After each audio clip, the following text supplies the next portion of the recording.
es el que detecta la presencia del auto. Y en cada entrada o salida existe una tranquera controlada por un motor de sí. Entonces acá tenemos un motor de sí.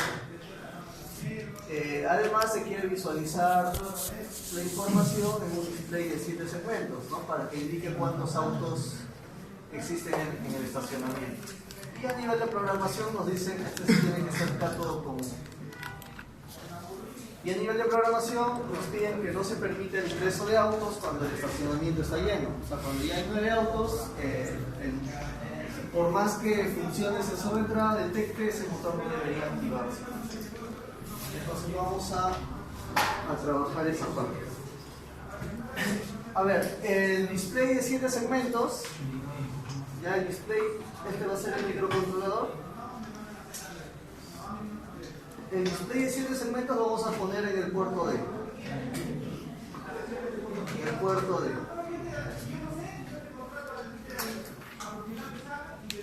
Ya el display de 7 segmentos. Ahora necesitamos entradas y salidas. Eso lo vamos a trabajar en el puerto B. En el puerto B. Entonces los sensores, vamos a trabajar con 2 sensores en configuración pull-up.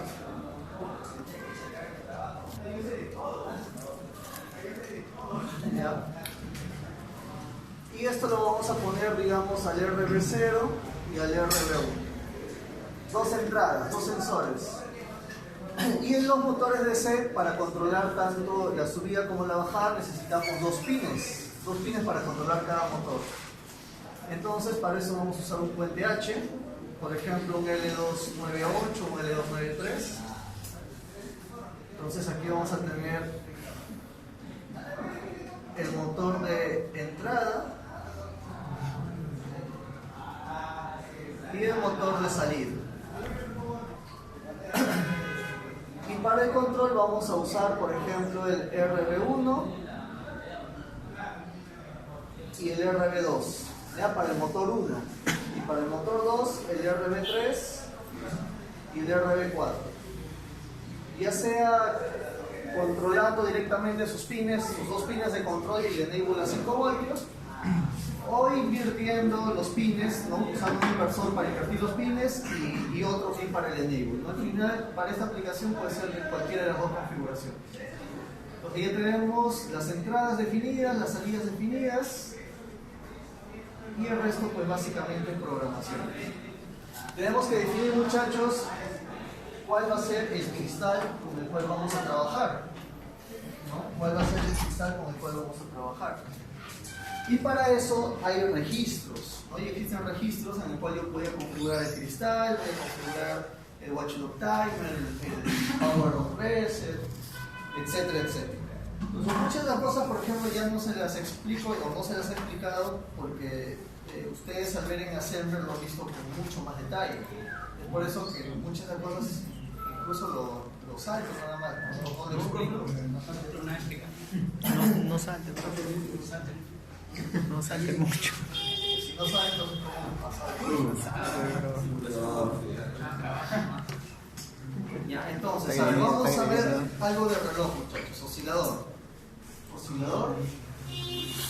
Al final tiene que ser lo mismo para cualquier modelo de microcontrolador que usen, ¿no? Al final es lo mismo, realmente que cada uno tiene sus particularidades o detalles. Acá nos dice que los tipos de oscilador para estos microcontroladores pueden ser distintos tipos. Tiene los XT, los HS, unos son para los cristales convencionales, esos son de alta velocidad. Alta velocidad consideramos a partir de los 4 MHz. Por debajo de los 4 MHz tipo XT. En estas últimas versiones, o a partir de estos módulos hasta adelante, se han agregado unos tipos de cristales adicionales, que son estos de acá. Los HS, o más que todo los PLL, que es lo que viene actualmente en toda la gama de microcontroladores actuales. Estos PLL son unos divisores de frecuencia. Internamente el microcontrolador cuenta con un oscilador de alta velocidad y los PLL lo que hacen es disminuir esa alta velocidad del cristal interno que tiene. Entonces, gracias a esa tecnología actualmente nosotros encontramos microcontroladores que pueden trabajar por encima de los 20 MHz. Antes, por ejemplo, hace unos años, cuando se hablaba de la máxima velocidad que podía tener un microcontrolador, pues uno decía 20 MHz. Actualmente, ese microcontrolador, por ejemplo, llega hasta 48 MHz. Hay microcontroladores que pueden llegar a mucha más velocidad. Entonces, si yo hago una pregunta, les digo, velocidad máxima del microcontrolador PIC18F4550 son 20 MHz. Eso era en el 877. En este modelo tenemos hasta 48 MHz. A ver, seguimos bajando. Y aquí está el diagrama, ¿no? El diagrama que nos da el fabricante para el oscilador. Tanto del 2550. El 2550 se van a usar cuando su aplicación no requiera muchos pines. Un microcontrolador de 28 pines es más pequeño. Entonces, quiero menos pines, uso el 2550. Quiero más pines, el 4550. Y en general son el mismo modelo, usan la misma tecnología y todas las ventajas que trae. Entonces, miren muchachos, nosotros podemos tener aquí un oscilador interno.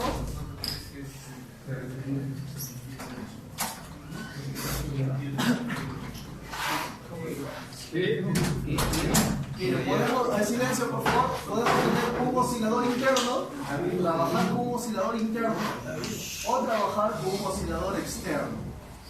En el caso del oscilador interno, miren, tenemos 8 MHz. Y estos 8 MHz pasan por este registro, que es un pulse scaler, el IN OSC. Y manipulando este registro, vamos a seleccionar la frecuencia a la que queremos trabajar.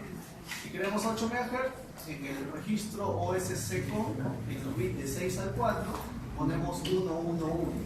Si queremos trabajar a 4 MHz, este registro lo mandamos a 1, 1, 0. Y así sucesivamente. Esta información viene por acá. Y este clock control es el que va a decidir si lo que vamos a trabajar a nivel de reloj es el o es el. Y esta es otra fuente, ¿no? O es el, que es el primary clock. ¿Y el primary clock quién es? Es el reloj. El primary clock viene de acá, del reloj externo, el cristal que ustedes ponen de manera externa. Pues aquí ponen ustedes su cristal y este pasa por el PLL. Ese PLL de que se encarga, miren, de dividir el oscilador que ustedes han colocado, dividirlo en 1, en 2, en 3, en 4, en 5, etcétera, etcétera. ¿Por qué divide? Porque él internamente tiene un cristal de 96 MHz. O puede generar un cristal interno de 96 MHz. Pero para poder generar ese cristal de 96 MHz, el fabricante me dice que acá necesito 4 MHz. Eso es lo que me dice el fabricante. Si quieres trabajar con un cristal a velocidades altas, lo puedes hacer, pero aquí tienes que llegar a 4 MHz. Si tú el cristal que coloques afuera y el registro que configures en el PLL te tiene que dar 4 MHz. Entonces, si yo pongo un cristal de 4 MHz, aquí lo tendría que dividir entre 1 para que me genere 4 MHz y acá tenga 96 MHz. Si yo pongo 20 MHz, ¿en qué valor tendría que poner ese registro? En 100, ¿no? Para poder tener 4 MHz. Y al tener 4 MHz, poder activar estos 96 MHz. Y así sucesivamente. ¿Ya? Y así sucesivamente. Ahora, esta necesidad se hizo por lo que el dispositivo tiene una entrada de USB. Un puerto USB, mejor dicho. O sea, se puede hacer comunicación USB con el PIC18F4550. Hay una gran diferencia entre USB como interfaz de comunicación al RC232. Con el PIC16877 pueden conectar a través de USB a la computadora y mandar información. Pero ahí no están usando el estándar de USB, están usando el RC232. Otra cosa es que están usando un conversor de USB a RC232. Entonces las velocidades, los anchos de banda obviamente son menores en un RC232 que un USB. En un USB la comunicación es mucho más rápida. Solo que en un USB la distancia no es tan larga, o sea, no te permiten distancias tan largas. En cambio, un RC232 sí puedo tener distancias muy largas. Un RC232 convencional a velocidades lentas podría llegar hasta 30 metros. Si a esa interfaz de comunicación le agrego unos chips para generar un 485, podría llegar hasta 1 kilómetro de forma cableada. En cambio, en USB, el estándar USB te dice 1,5 metros. Es por eso que hay que saber hacia qué aplicación se está apuntando. Si es un equipo, no sé, como un mouse, por ejemplo, USB de todas maneras. Es una distancia muy corta para una aplicación rápida. Entonces ya tenemos aquí los 96 MHz y esto viene a un post-scaler, PLL post-scaler. ¿Qué te va a dividir esta frecuencia? O sea, no podemos obtener 96 MHz. Según esto, ¿cuál es el oscilador o la frecuencia máxima que podríamos tener acá? 48, lo máximo, porque sería entre 2 y me saldría 48. Y el 48 viene por acá. El 48 viene por acá. Y esos 48 ya lo puedo utilizar para todos mis periféricos, ¿no? Para todos mis periféricos. Entonces tú puedes trabajar con el PLL o simplemente con el propio oscilador, ¿no? De manera directa. Bien usar el PLL o si no, de manera directa. Aquí, miren. Si tú lo trabajas tipo XT, tipo HS, lo trabajas directo. En cambio, si decides trabajar con el PLL, sí puedes activar este 96 MHz y al dividirlo entre 2, lograr 48 MHz. O si no, a nivel del oscilador interno, puedo trabajar hasta 8 MHz, o 4, o 2, o así sucesivamente. A nosotros quizás nos convendría trabajar a la mayor velocidad posible, pero no se trata tampoco de configurar para que trabaje el microcontrolador a la mayor velocidad posible. Recuerden que a mayor velocidad va a haber mayor consumo. Entonces, si su equipo está energizado con una batería, al contrario, y mi proceso no requiere tanta velocidad, pues lo puedo configurar con un oscilador interno de 1 MHz, por ejemplo. Y 1 MHz es rápido. Si trabajáramos a 1 MHz, muchachos, ¿cuánto sería el ciclo de instrucción? Un ciclo de instrucción. ¿Cuánto sería un ciclo de instrucción? O sea, si lo programamos en Assembler, una línea de código, ¿cuánto tiempo se demoraría? A 1 MHz. ¿Cuánto? Configurando el micro a 1 MHz. 4 microsegundos. ¿Sí? 4 microsegundos. Vamos a hacer el cálculo. Si es 1 MHz, ¿cuánto sería el ciclo de reloj? 1 microsegundo, ¿no? 1 microsegundo. Y en los PIC, 4 ciclos de reloj es un ciclo de instrucción. O sea, se demoraría 4 microsegundos. Y 4 microsegundos es bastante, es tiempo muy rápido. Entonces tranquilamente lo podríamos trabajar con un oscilador interno a 4 MHz. Ahora, si nosotros escogemos un oscilador externo, como digamos en lo convencional, tenemos que colocar aquí los condensadores. Esos condensadores, en las clases pasadas dije que van desde 15 hasta 27 picofaradios, y el fabricante es el que te indica qué oscilador podrías usar, ¿no? En este caso, por ejemplo, para un oscilador de 8 MHz te recomienda 22 picofaradios. A 20 MHz en este modelo tendríamos que ponerle 15 picofaradios. A 4 MHz 27 picofaradios.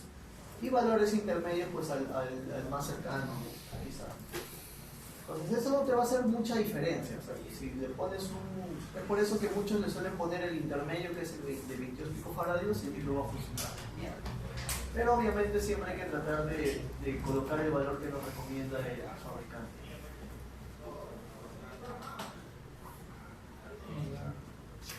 Entre los registros,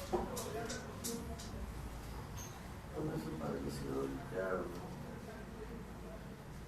No está para el USB.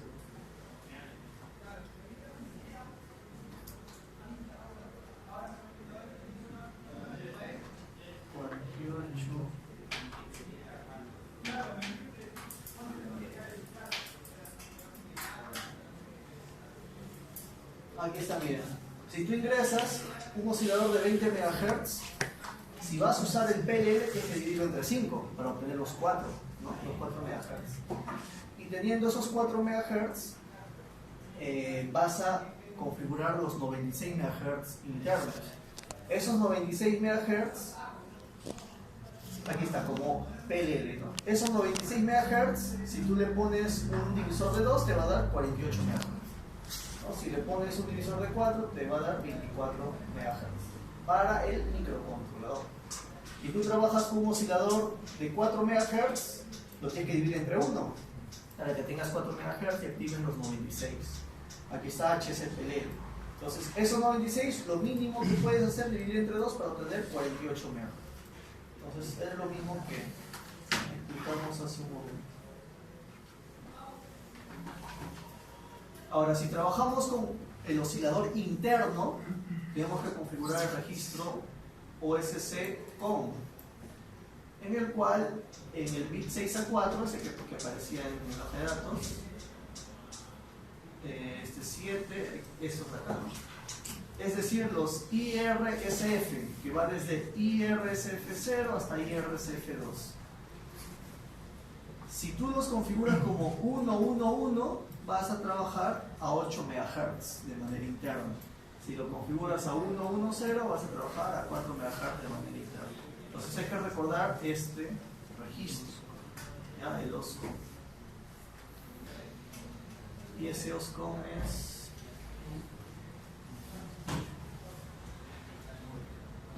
este de acá, aquí está, el OSCOM. Entonces, dependiendo del valor que coloques aquí en el escalador, vas a trabajar a 8, 4, etc. Listo, muchachos. Entonces, a ver, vamos a desarrollar ese ejemplo.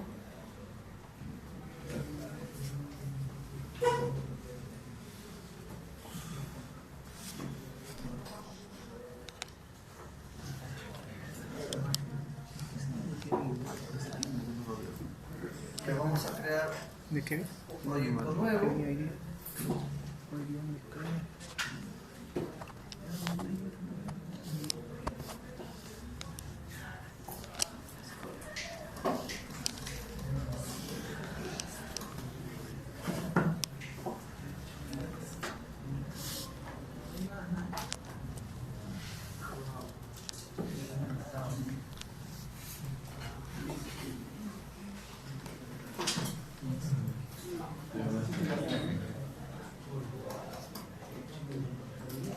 Cogemos el 18F4550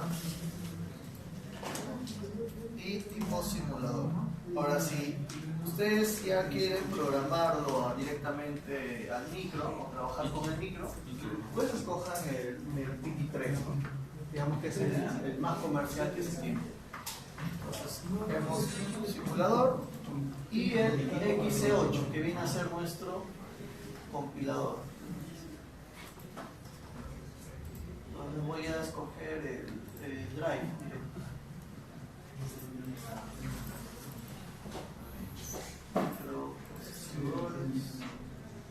Programas MPLAB.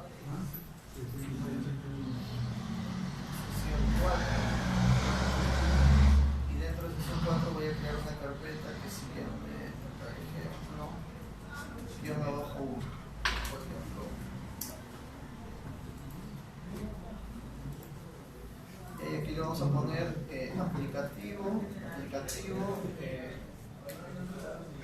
este era un estacionamiento,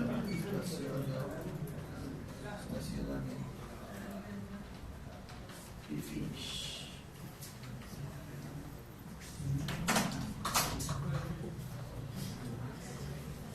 Ya, entonces aquí en source, clic derecho, user mainframe, y le vamos a poner aplicativo,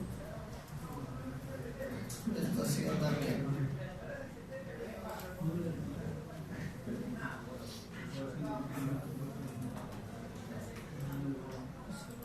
Listo, muchachos, acá le vamos a agregar nuestro include y 18F4550 H y el xc.h. Entonces vamos a compilar solamente para verificar que está llamando correctamente las librerías. Esto lo hago porque al parecer cuando quiero entrar a un registro, ¿no?, para que me muestre sus bits, no me lo permite hasta que compile y reconozca que he llamado al bit 18F4550. O sea, no sé si eso pasará en todos los sistemas operativos. Pero para evitar eso, de una vez lo compilo, para que tenga en memoria todo esto, toda esta rutina. Ahora, vamos a configurar, vamos a escoger el reloj.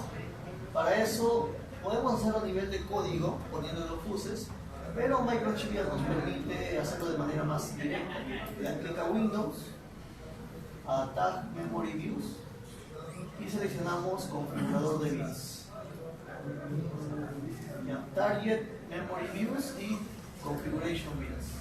Entonces aquí abajo va a aparecer un configurador de bits.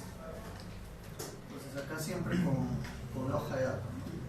Entonces vamos a ponerle nosotros un cristal externo y va a depender de nosotros si queremos trabajar con el PLL o de manera directa.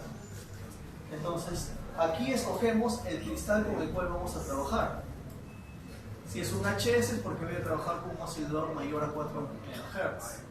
Si es un XT, menor a 4 MHz. Si voy a usar el PLL, HS-PLL. Si voy a usar un oscilador interno, aquí está, ¿no? Si vas a usar un oscilador interno tipo XT o tipo HS, o sea, de 4 o de 8 MHz. Miren, por ejemplo, si uso el PLL, por poner un ejemplo, si uso un PLL, obligatoriamente tengo que configurar esto de acá, todo esto, tanto este registro como este registro. Entonces, aquí le vamos a poner el divisor, PLL Preescaler, este de acá. Entonces aquí tengo que escoger, miren, dice 1, 2, 3, 4, 5, 6, 10, 12. 1, 2, 3, 4, 5, 6, 10, 12. Se refiere a esto, entre cuánto lo voy a dividir. Y va a depender de nosotros. Si yo trabajo con un oscilador de 20 MHz, acá tendría que dividirlo entre 5. No, entre 5.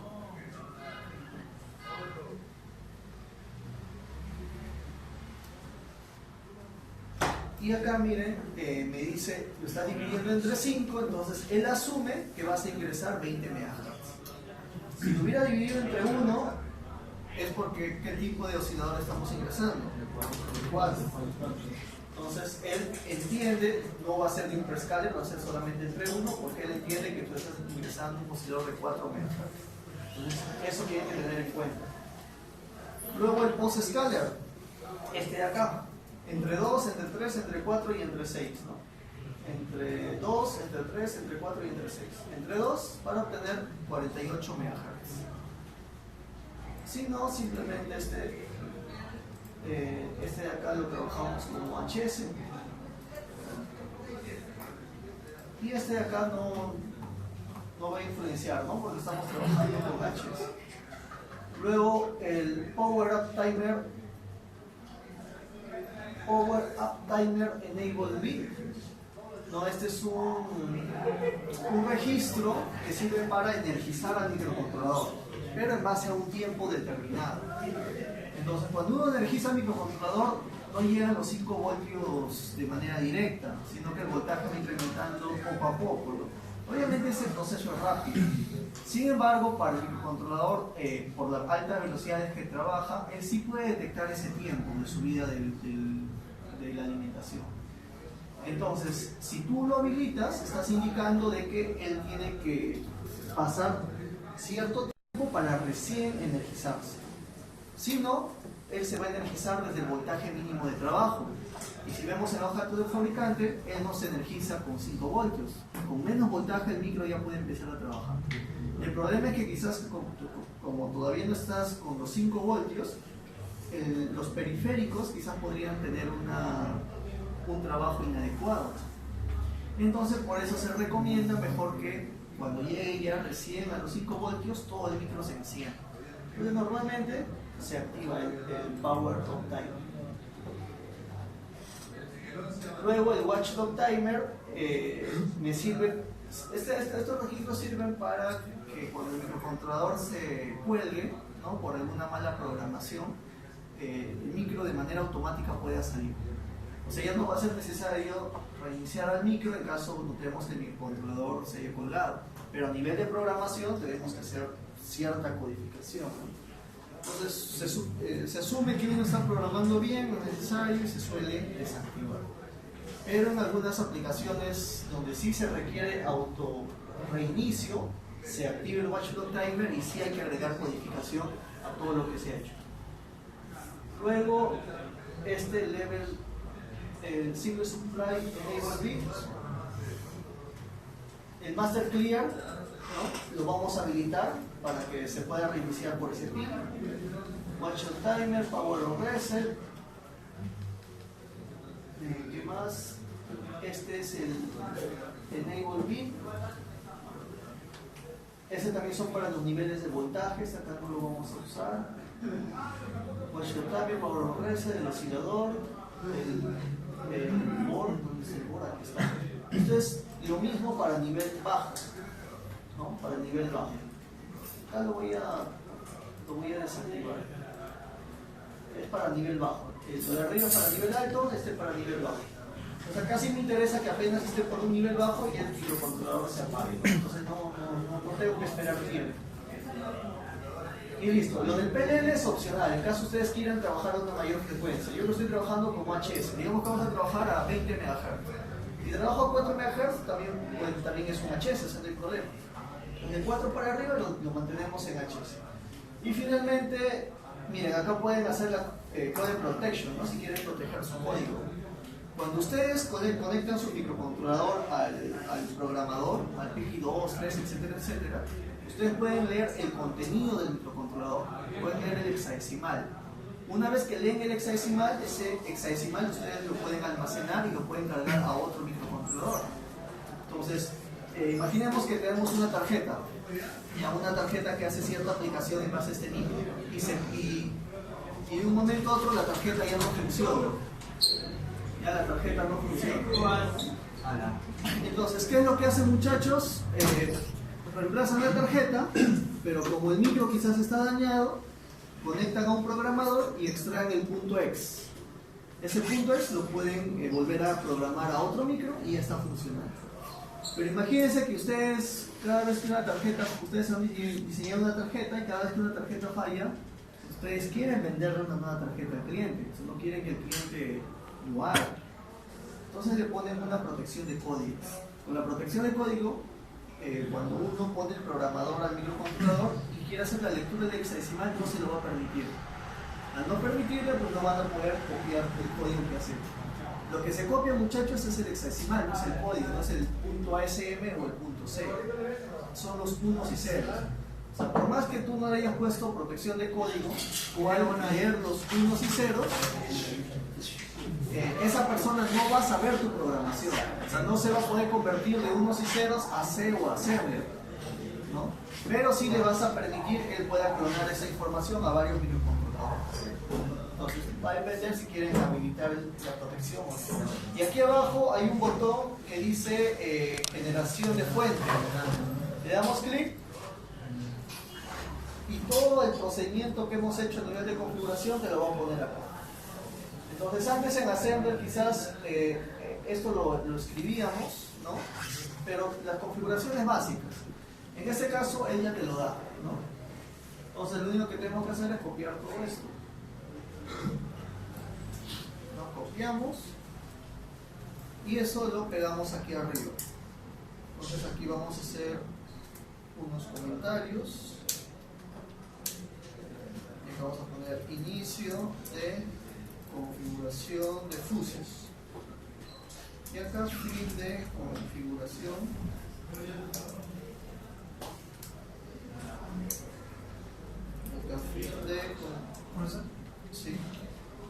de configuración de fusión.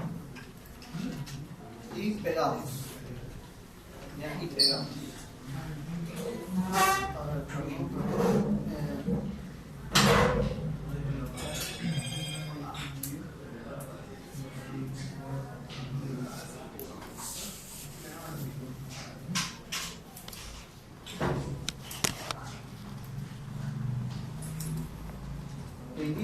configuración de fuses y fin de configuración de fuses. Y acá copiamos todo lo que hemos generado, todo lo que el LPLAB ha generado. O sea, aquí están ya todas las configuraciones. El oscilador tipo HS, el PLL no me interesa porque lo hemos escogido tipo HS, habilitado el power on reset, deshabilitado los voltajes de los niveles bajos, watch monitor deshabilitado, master clear habilitado. ¿No? Y el resto pues son configuraciones que todavía no estamos usando. Entonces, teniendo eso, ya puedo empezar a trabajar. Y ya sabemos que podemos poner de manera externa un cristal de 20, 4, 16 MHz, ¿no? Dependiendo de la velocidad de trabajo. Miren, y vamos a empezar a crear funciones, ya para que sea más fácil la programación. Cuando uno crea funciones, en una de las clases se las mencioné, necesitamos, o una función está compuesta de 4 partes. La primera parte es el nombre de la función. Ese nombre de la función tiene que cumplir con la regla de los identificadores. Entonces, si yo quiero crear una función para configurar todos mis puertos, podría ponerle de nombre configuración puertos. Como tiene que cumplir con la regla de los identificadores, yo no le puedo poner espacio en blanco. Tendría que ser el guión abajo o juntos, ¿no? La segunda parte son los parámetros de entrada y van dentro de los paréntesis. Los parámetros de entrada vienen a ser las variables que la función necesita para ejecutar el proceso que ahora vamos a hacer. En este caso, nosotros no necesitamos incluir ningún parámetro de entrada, porque a nivel de codificación simplemente vamos a poner puras configuraciones. Entonces no necesita que tú le pongas ni una variable. Él directamente va a configurar los puertos, ¿no? Entonces, si no tiene ningún parámetro de entrada, ponemos void. Luego, entre llaves, viene la codificación. Entonces aquí viene la tercera parte, todo lo que tú quieres que se ejecute cada vez que lo llames. Y finalmente vienen los valores de retorno. Si tu función va a retornar algún valor, aquí le tienes que poner el tipo de dato que él va a retornar. Si retorna un dato tipo int, acá le ponemos int. Si retorna un dato tipo float, aquí ponemos float. Si es char, tipo char. Si es doble, tipo doble, etcétera, etcétera. Él no va a retornar nada, simplemente se va a dedicar a configurar. Por lo tanto, va a ser tipo void. Void significa que no va a ser ningún tipo de dato. En C podemos trabajarlo de manera directa, pero en C, muchachos, se recomienda primero, así como declaramos las variables para reservar espacio de memoria, lo mismo va a funcionar con las funciones. En C me recomiendan primero declarar las funciones, o sea, las declaro de esa manera. Imagínense que quiero sumar dos números y el resultado de esa suma quiero devolverla y que todo va a ser números flotantes. Entonces, como va a retornar un número flotante, ponemos aquí float. Luego tengo que poner el nombre de la función, podría ser suma dos números. No puede haber tilde porque no cumple la regla de los identificadores. Luego necesita los dos números, él sí necesita parámetros de entrada. Entonces ponemos los dos números, float A, float B, y punto y coma. Estamos declarando la función. Como el XC8 maneja ANSI C, es decir, un C estándar, el C estándar te indica que cuando declaras una función no es obligatoriamente poner la variable, pero sí obligatoriamente poner el tipo de dato. Porque para él es suficiente saber que necesita dos float para que pueda reservar espacio de memoria. No necesita saber si se va a llamar A, si se va a llamar B. Entonces, en la declaración de funciones, solamente van los tipos de datos, para que él sepa cuánto espacio de memoria va a reservar. Entonces, declaramos las funciones, acá viene mi función principal, y aquí abajo recién hacemos nuestras funciones. Es decir, ya como una función normal. Copiamos la función, ya no hay punto y coma porque es una función, y empezamos a escribir. Igual para la otra función sería float, suma dos números, y acá sí, sería float A, coma, float B. Acá sí necesita los datos para que cuando él sume dos números sepa cuáles son, ¿no? En este caso A y B. Entonces en la declaración no es necesario. Sin embargo, si desean lo pueden poner.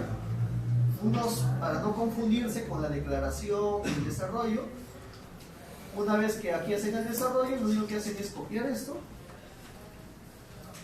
y lo pegan acá. Y ahí lo dejan. No con la finalidad, porque se les hace, digamos, más sencillo. Pero no es necesario, no es obligatorio. En nuestro caso solamente estamos haciendo nuestra función de configuración. Esto de acá no. Entonces lo vamos a dejar así. Estoy creando una función llamada configuración puertos. No necesita parámetros de entrada, no necesita parámetros de salida. Y aquí vamos a configurar todos nuestros puertos. Entonces, según eso, el puerto D, muchachos, tiene que ser salida. Entonces sería 3D. Todo el 3D tiene que ser salida. ¿Ahí qué colocamos? Salida, acuérdense, salida de output 0, entrada input 1, ¿no? Entonces el 3D lo mandamos a output 0. Si yo escribo esto, como el 0 es decimal, número decimal, al transformarse a binario va a ser puros ceros. También lo podría hacer de esta manera: 0B y 8 ceros. La ventaja de usar el binario es que sí le estás diciendo cuántos bits. En cambio, cuando pones ese 0 genérico, si lo reconoce como un int, estaríamos hablando de 16 ceros. Entonces, lo recomendable es ponerle un número que sí me indique la cantidad de bits. Entonces, podría ponerle en binario, pero es muy largo, por eso se recomienda hexadecimal. Yo quiero que todo sea salida, le ponemos 0, 0, ¿no? 4 ceros y 4 ceros. Todos los bits como salida. Entonces aquí puerto de salida. Luego el RB0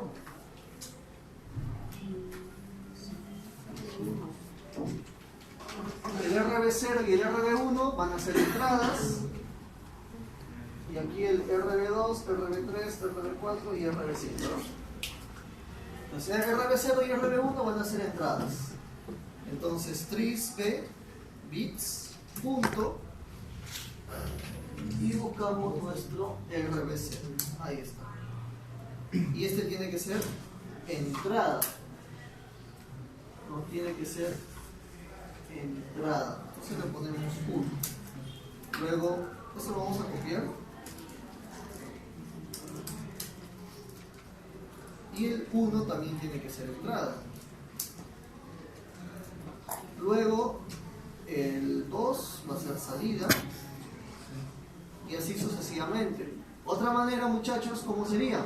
Poner simplemente 3B y configurar todos los puertos, ¿no? Entonces esto lo voy a poner como comentario. Y otra manera sería 3B y lo hacemos en binario. Entonces el RB7 no me interesa, 6 tampoco, 5 tampoco, 4 tampoco, 7 no me interesa, el 6 tampoco, el 5 sí, el 5 quiero que sea salida, que es output, ¿no? Entonces 5, 4, 3 y 2. Y el 1 y el 0 quiero que sean entradas. RB1 y RB0. Entonces con eso el RB0 y el RB1 son input y el resto output. Entonces otra manera. La ventaja de esta manera es que estamos independizando los bits uno a uno. En cambio acá sí estamos indicando que el RB6 y el RB7, por más que no lo voy a utilizar, ya lo estoy declarando como un bit. A ver, ¿algún puerto más, muchachos? Solamente el B y el D, ¿no? Ya, pero acá viene lo siguiente. Vamos a buscar el conversor análogo digital ADC. Aquí está. Y comentamos que este microcontrolador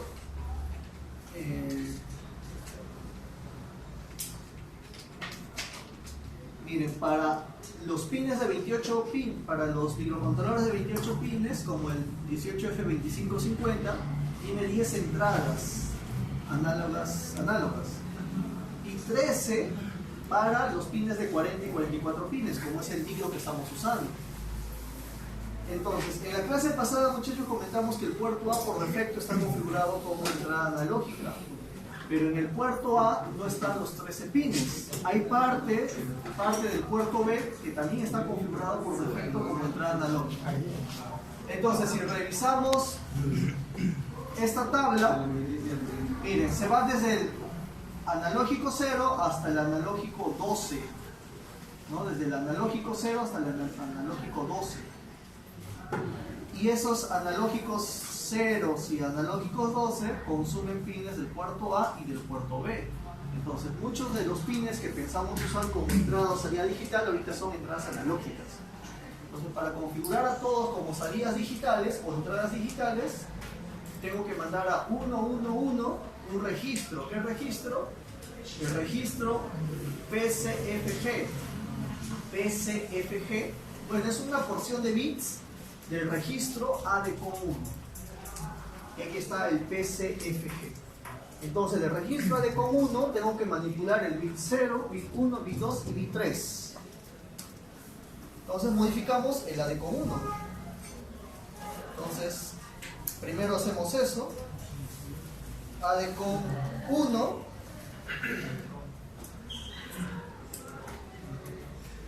Y acá le podría poner igual y configurar los pines. La ventaja de llamar al include PIC 18F4550 es que también te llama a una porción de bits. Entonces ponemos bits, punto, y miren, está tanto el PCFG 0 hasta el 3 como el PCFG. ¿Ese PCFG qué significa? Que ya está agrupando a estos de acá. Entonces lo puedo seleccionar directamente él. Entonces, lo que tenemos ahí, muchachos, es una porción del registro ADCOM1. ¿De qué tamaño es esa porción? De 4 bits, desde el PCFG 0 hasta el PCFG 3, de 4 bits. Por lo tanto, acá le tenemos que colocar 4 bits. 1, 1, 1, 1. Muchos hacen esto, ADCOM1 igual a 1 y listo. Ahí lo que estoy haciendo, ADCOM1, ¿no? Estoy mandando todo el registro ADCOM1 a 1, ¿no? Y también no hay problema porque este PCFG lo estás mandando a 1, 1 y estos simplemente son para habilitación del ADC. Como tus bits están en modo digital, no te interesa inicializar el ADC, o sea, va a ser lo mismo. Pero acá lo estamos haciendo de esa manera para que puedan entender mejor cada bit que estamos manipulando. Entonces, con eso estamos configurando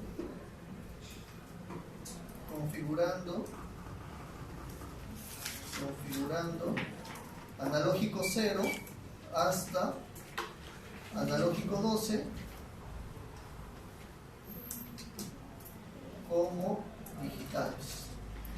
Desde el analógico 0 hasta el analógico 12 lo estamos configurando como digitales, ¿no? IO digitales. IO digitales, entradas, salidas digitales. El puerto D va a ser salida. Y aquí el RB0 y RB1 entradas. El resto, salidas, ¿no? El resto, salidas.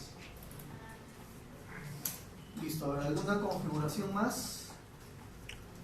Puertos de entrada, puertos de salida, para poder usarlos como digitales estamos modificando los bits del ADC y nada más.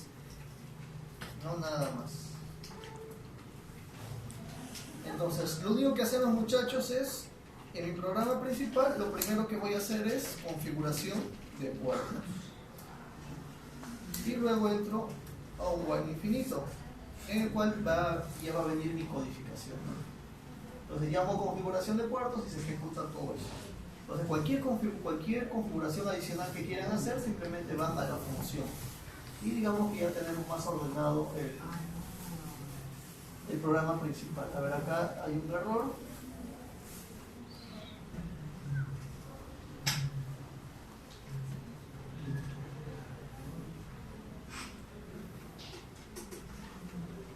Parece que he tocado algo del Master Clear. Master Clear Home. En algún momento habré digitado algo seguro. y ya está, ¿no?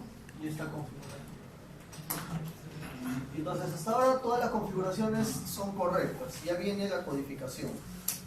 Ya ponemos nuestro while infinito y empezamos a configurar, a programar. Entonces, según la lógica, nosotros necesitamos trabajar con un display de 7 segmentos.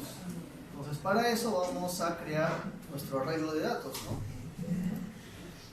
Ahora, para hacer más sencillo, a falta de declarar el cristal también, ¿no? Define cristal frec, y acá sí podemos poner 20 MHz, 4 MHz, porque ya lo hemos puesto tipo HS, ¿no? Le voy a poner 4 MHz. A ver, muchachos, el define, ¿no? Al igual que en el assembler, tiene la misma finalidad. Básicamente es renombrar parte de la codificación, con la finalidad de que sea más fácil ya en la programación principal los datos que estás trabajando. Entonces, en lugar de escribir 4000, voy a usar cristal frec. En lugar de, por ejemplo, si yo quiero activar este motor, tengo que mandar 1 y 0. Para mandar 1 a él tengo que poner lat b, bits, lat b, etcétera, etcétera, ¿no? Entonces vamos a renombrar. Por ejemplo, el sensor de entrada, vamos a poner aquí sensor I. ¿Ya? Sensor I. Si yo quiero leer el sensor I, lo hago con port. ¿Dónde está el sensor de entrada? En RB0. Entonces le vamos a poner port B bits.RB0. Entonces, para no estar escribiendo port B bits RB0, ahora vamos a usar sensor I, ¿no? Que es el sensor de entrada, sensor input. Acá ponemos el sensor de salida y sería el RB1.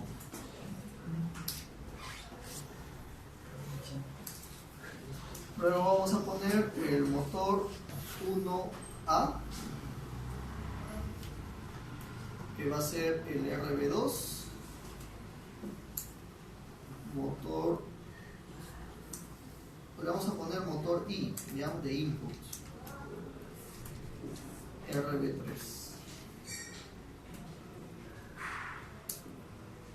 Luego motor output A, motor output B. Y este es el RB4 y RB0. Entonces, bajo esta configuración estamos asumiendo que los enable lo vamos a mandar directo a 5 volts. Ahí vamos a trabajar solamente con los bits de control. Ya para no estar poniendo el Smith trigger, ¿no? O el inversor. Entonces, RB2 y RB3 me van a servir para el motor 1, motor input. Pin A, pin B. Y el RB4 y el RB5 para el motor output, pin A, pin B. Entonces, si quiero que el motor gire en un sentido, simplemente mando 1, 0. En el otro sentido, 0, 1. Quiero que se detenga, 0, 0. Ahora lo vamos a hacer de esa manera. Entonces tenemos entradas y tenemos salidas. Ahora vamos a crear nuestro arreglo. Para eso ya teníamos ejemplos anteriores. El arreglo, ¿no?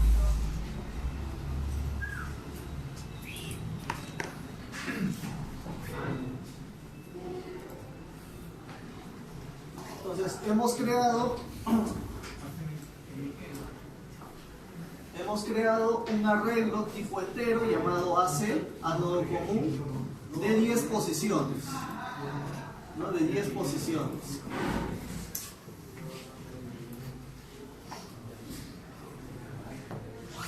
Donde la posición 0 corresponde a los unos y ceros para pintar el número 0 en un ánodo común. La posición 1 corresponde a los unos y ceros para pintar el número 1 en un display ánodo común. Y así sucesivamente hasta la posición 9, ¿no? De 0 a 9. Y lo mismo para un cátodo común. Entonces ya hemos creado nuestro arreglo. Esos son los unos y ceros, ¿no? Para pintar el número determinado. Listo, ya tenemos, con eso podemos manipular cualquiera de los dos, cualquiera de los dos. Entonces, muchachos, quiero que la cuenta empiece en 0. Entonces vamos a crear una variable cuenta, unsigned, o le vamos a poner int, ya, int cuenta, y esta la vamos a inicializar en 0. Ya, estamos creando una variable llamada cuenta y la estamos inicializando en 0. Entonces, al inicio, cada vez que el microcontrolador se energice, se reinicie, voy a mostrar el número 0. Y como me están diciendo un cátodo común, este sería el nombre de mi arreglo, ¿no? Cátodo común y la posición cuenta. Porque cuenta está en 0. Entonces, cuando llame a este arreglo posición 0, ¿qué cosa me va a retornar? Los unos y ceros para pintar el 0. Y eso lo tengo que almacenar en una variable para mandarla al puerto D. O si no, de frente lo mandamos al puerto D, ¿no? Lat D. Entonces, al puerto D le vamos a mandar los unos y ceros para pintar el valor de cuenta, que es 0. Cuando yo coloco un while con punto y coma al final, los while no tienen punto y coma, las estructuras de control no llevan punto y coma, es porque no tienen nada de codificación. Entonces, la única forma de que se tenga punto y coma es porque no tiene nada de codificación. Lo que estoy haciendo así solamente para demostrar que está llegando cuenta. Entonces, a ver, vamos a compilar. Ya está. Y vamos a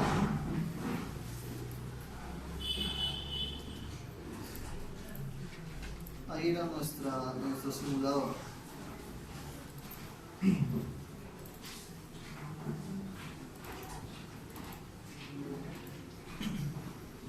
Entonces, en el puerto D estamos conectando el display 17 segmentos. Y vamos a usar un cátodo común, ¿no? Cátodo común.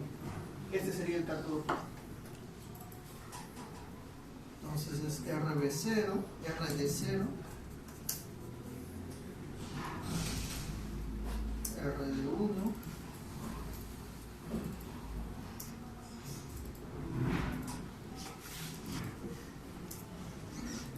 dense cuenta que nos está sobrando un pin en el puerto D. Entonces tranquilamente podríamos configurar el RD7 para usarlo en otra entrada o salida, ¿no? Solamente hay que tener cuidado con el arreglo que hemos creado. Ya, bueno, esto no va. Este se conectaría directo, ¿no?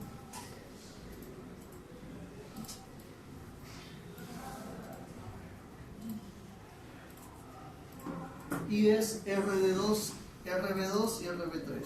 RB2 y RB3. Y el otro es RB4 y RB5. Y los enable lo mandamos a 5 voltios.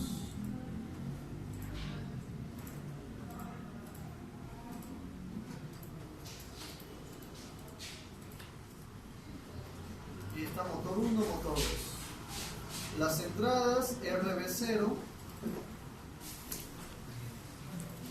y RB1. Y el resto, nada. Listo, a ver, vamos a cargar el programa, muchachos. Estamos en el drive.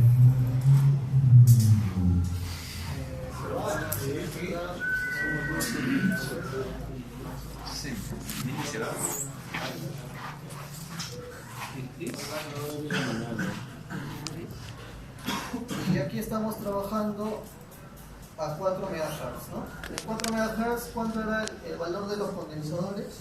27. 27. No. Sí, 27. A ver.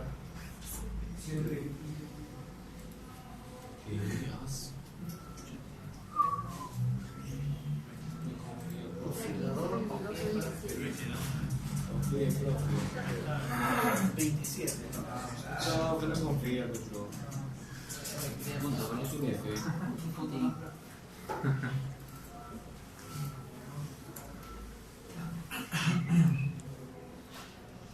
Listo, entonces simulamos y está set. Entonces, por el momento solamente estamos mostrando el set y se va al while infinito, ¿no? Guardamos esto. Ya, listo muchachos. Entonces acá ya viene la parte de la programación. Recuerden que el sensor de entrada se llama sensor I, sensor O, MIA, MIB, MOA, MOV. Ya, a ver. Entonces, estamos en cuenta cero. Lo primero que tenemos que hacer es preguntar si hay un auto, ¿no? Si uno de los sensores se ha activado. Entonces, siempre cuando se hace un programa, lo primero que tenemos que hacer es la adquisición, o sea, preguntar las entradas, porque el proceso está en función de las entradas. Entonces, siempre tenemos que preguntar primero por las entradas. Y luego de esto que veamos el LCD, vamos a ver las interrupciones y ahí sí se trabaja de manera diferente, ¿no? Vamos a ver las entradas, las entradas. A ver muchachos, entonces vamos a preguntar por las entradas. Ya, if sensor I. ¿No? Vamos a preguntar si como es configuración pull up, por defecto manda 1, tendría que ser 0. Así está, ¿no? Sensor I. Miren, yo presiono control, hago clic y me lleva acá, ¿no? Que viene a ser por B bits RBC. Entonces estoy preguntando si ese puerto está en 0, porque estamos trabajando con el port B bits RB0. Entonces estamos preguntando si hay auto en la entrada. Acá también vamos a hacer lo mismo. Vamos a preguntar sensor O es igual a 0. Y vamos a preguntar si hay auto en la salida. Entonces primero preguntamos si hay auto en la entrada. Si hay un auto en la entrada, tenemos que abrir la tranquera, y eso implica hacer girar al motor. Entonces vamos a hacer girar al motor. Lo podríamos poner a nivel de funciones o de manera directa. Entonces es motor de entrada A, lo matamos a 1. Motor de entrada B, lo matamos a 0. ¿No? Entonces recuerden que motor IA es lo mismo que haber escrito por B bits RB2. Ahora, como es una salida, aquí les dije que va a funcionar con port, pero ponemos un lat, ¿no? El RB2. Lat B bits y ponemos, este es el 2.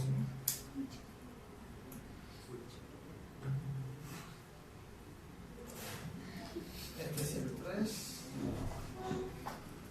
Este es el 4.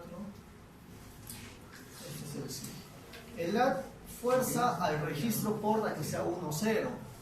Entonces a nivel de salida es como mandar el 1-0 lógico. Otra aplicación que tiene el lat es cuando tú un pin lo vas a usar como entrada y como salida, tú vas a tener que usar el registro tris. Entonces lo que haces es, haces el tris, lo trabajas como tal, y antes de volverle a configurar el tris, si quieres que empiece en 0, primero con el lat obligas a que ese port esté en 0.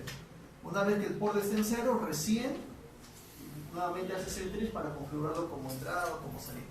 Entonces cuando quieres trabajar como entrada o como salida un solo bit, el lat se trabaja previamente al tris para obligar a que el port arranque en 0 o en 1. Entonces, a ver muchachos, si detecta el sensor de entrada, lo que hacemos es que la puerta gire, empieza a girar, asumiendo que 1-0 es sur, ¿ya? Asumiendo que 1-0 es sur. Entonces, aquí va a depender bastante de cómo estamos configurando todo.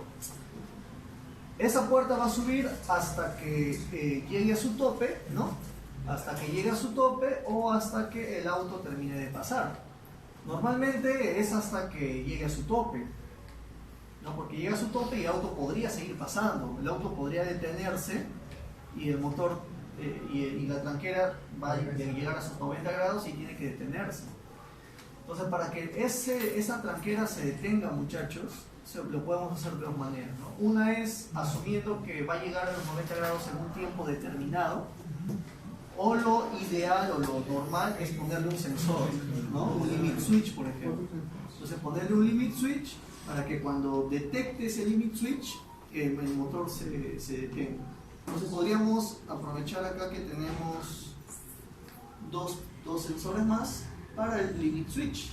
Entonces acá le podemos poner RB6 y RB7. RB6 y RB7. Y eso lo hacemos en configuración.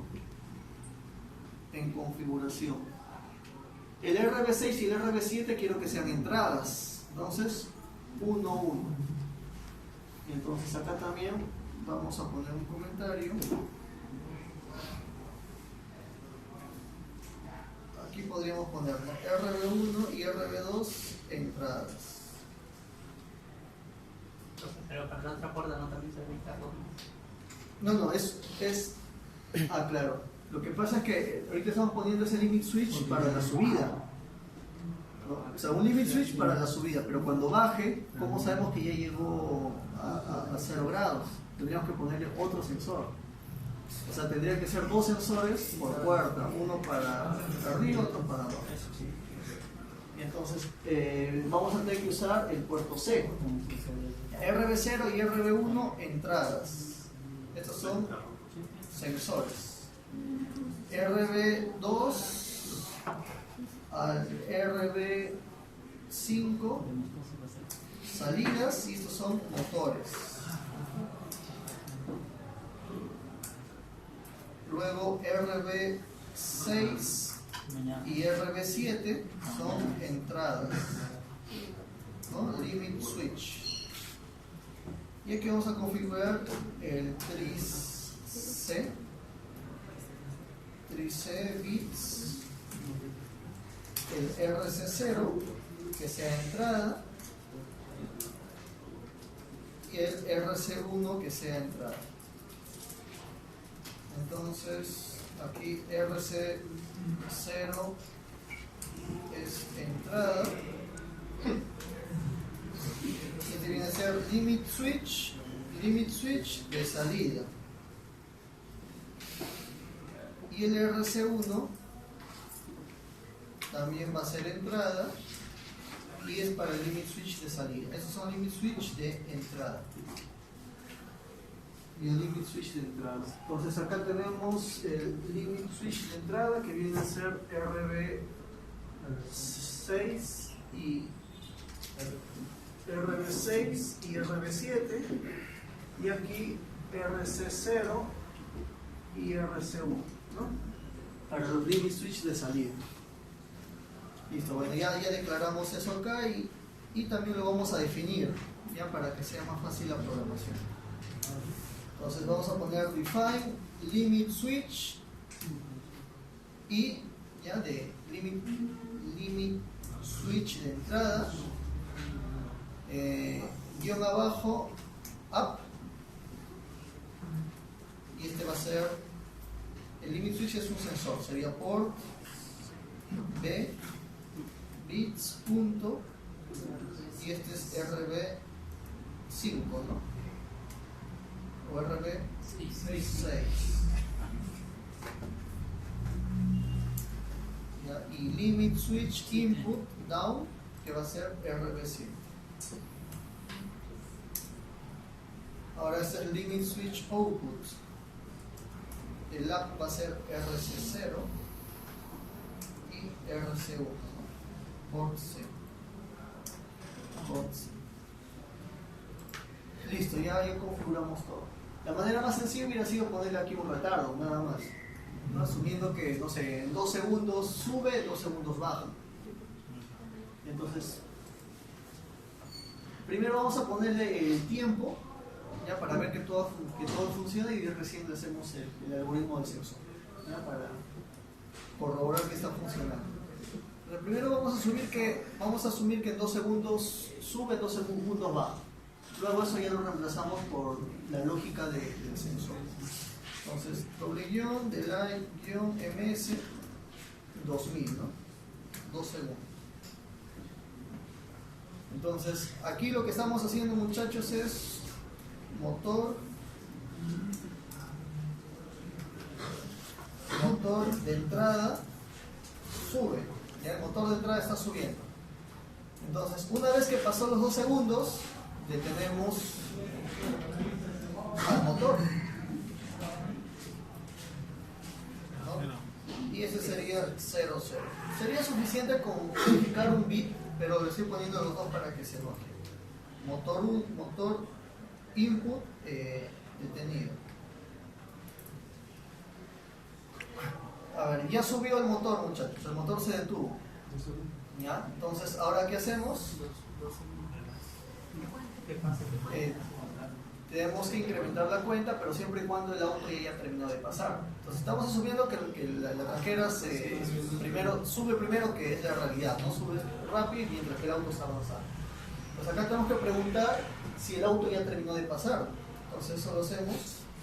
Como tenemos que esperar que el auto termine de pasar, tenemos que hacer un bucle infinito. Entonces es un while, ¿no?, que haga algo mientras sensor de entrada sea 0 o 1. A ver, veamos. Si el auto está presente es porque está en 0, ¿no?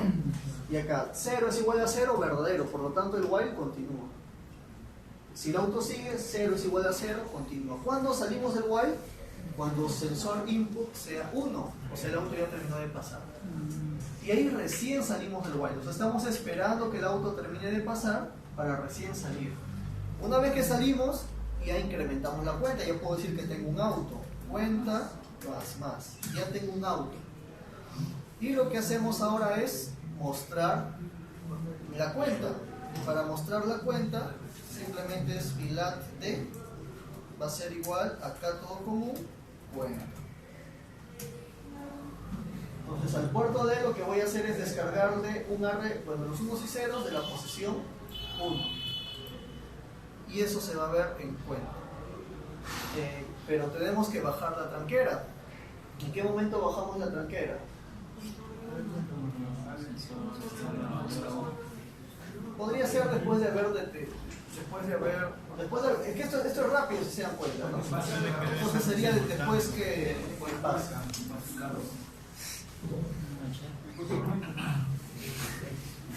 Entonces ahí lo que tendríamos que hacer es, podríamos bajar el motor.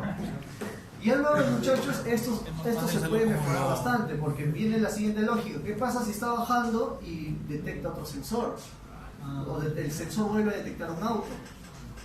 No estaría bien que esperemos todavía que baje para que recién nuevamente vuelva a subir, sino simplemente si está bajando al medio, simplemente detecta el sensor y vuelva a subir, ¿no?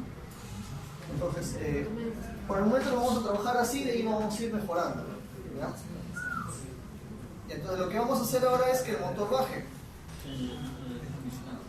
Ya que el motor baje. Para eso ya no le mandamos 1, 0, sino le mandamos 0, 1. Entonces el motor baja. Pasa 2 segundos y lo detenemos. Sale de acá y está a la espera de otro auto. Para el otro motor viene a ser lo mismo. Para la otra puerta de salida viene a ser lo mismo, solamente que no es motor de entrada, sino es el motor de salida, ¿no? Motor de salida. Digamos, esta es la ventaja de hacer definiciones. Es más fácil el trabajo. Acá la cuenta ya no sería más, sino sería menos. Acá sería motor de salida, motor de salida. ¿Ya? Motor de salida, motor de salida. Y acá, motor de salida baja, motor de salida baja. A ver, muchachos. Ahora, ¿qué pasa? Digamos que mostró el 9. Y él bajó la tranquera y llegó otro sensor, detectó el sensor, otro auto. Él automáticamente, miren, lo que va a hacer es subir la tranquera. O sea, digamos que ya mostró 9 autos. Terminó y simplemente está esperando que el sensor detecte, ¿no? Y detecta un 10º auto. Entonces viene acá. Y lo que hace es subir de manera automática la tranquera. Pero dijimos que cuando el estacionamiento está lleno no debe subir la tranquera. Pues acá tendríamos que preguntar, ¿no? Tenemos que preguntar si cuenta es mayor que 9. Si la cuenta es mayor que 9, ¿qué hacemos? Está lleno. No podemos hacer, o sea, no tenemos que hacer nada. No tenemos que hacer nada. Entonces, a ver, ¿qué podríamos hacer ahí? Esta lógica, ¿cuándo funciona? Cuando cuenta sea menor que 9. Entonces, esto podríamos decir que funcione cuando cuenta sea menor que 10. Detectó el sensor, pero la cuenta es menor que 10, verdadero, entonces hago todo el proceso.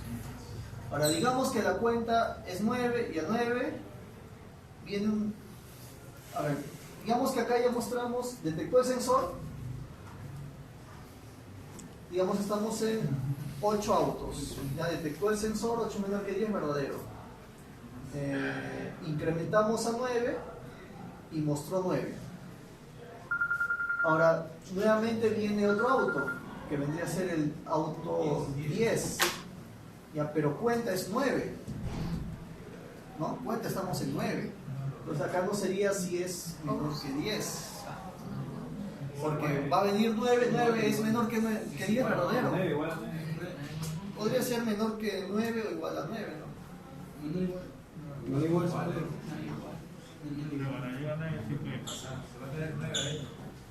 Ya, miren, cuando estamos en el... mostró 8 autos. Ya, mostró 8 autos. Viene un noveno auto. 8 es menor que 9, verdadero. Sube la tranquera, baja, incrementa esto a 9 y muestra 9. Ya, hay 9 autos y cuenta está en 9. ¿9 es menor que 9? No, ya está lleno, y hay 9 autos. Por lo tanto, este ya no se va a ejecutar.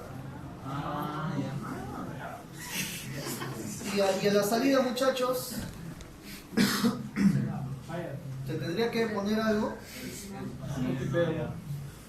Bueno, ahí no tendría que haber lógica, ¿no? Se supone que si hay un auto y sales, la cuenta se queda en 0. Y como no hay auto, pues no va a pasar el 0 adicional, ¿no?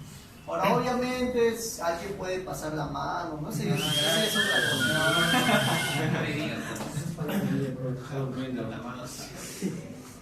Ya, a ver, entonces configuramos todo esto, RB2, RB3, RB4. Ah, pero acá, bueno, eso acá no lo configuramos.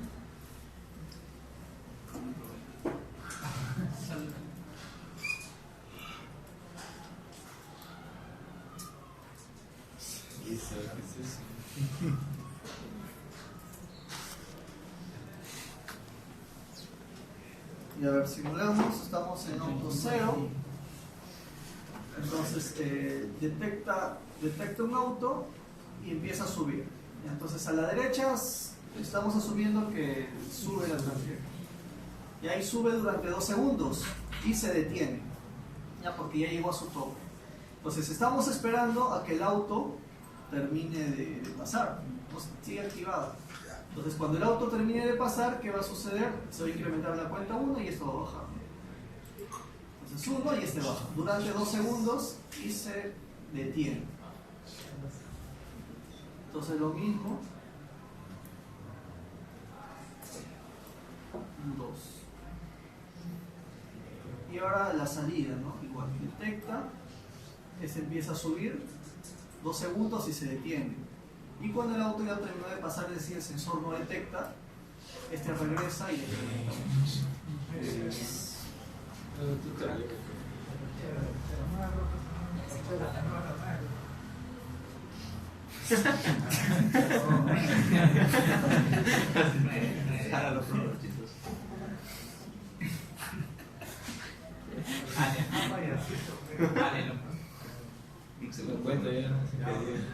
A ver, entonces miren, para manipular el puente H, muchachos, lo pueden hacer mandando el enable directamente a 1 y simplemente mandando 1 y 0 a las entradas.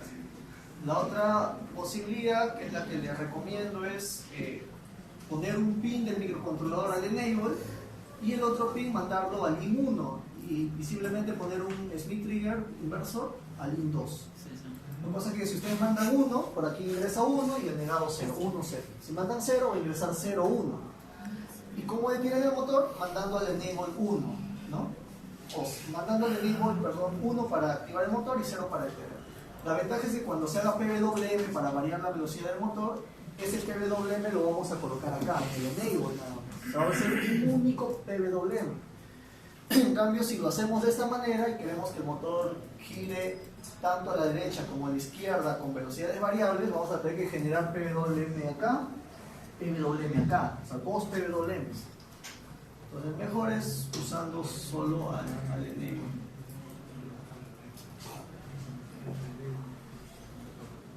Ya, entonces acá viene el último auto y por más que nuevamente detecte el sensor, no debería marcar nada.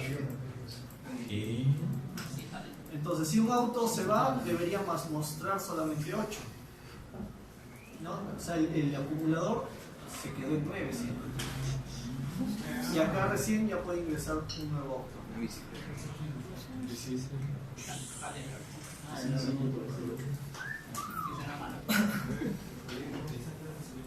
Ya, a ver muchachos.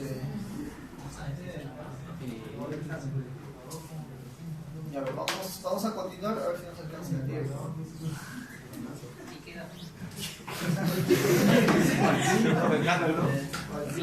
Pancito.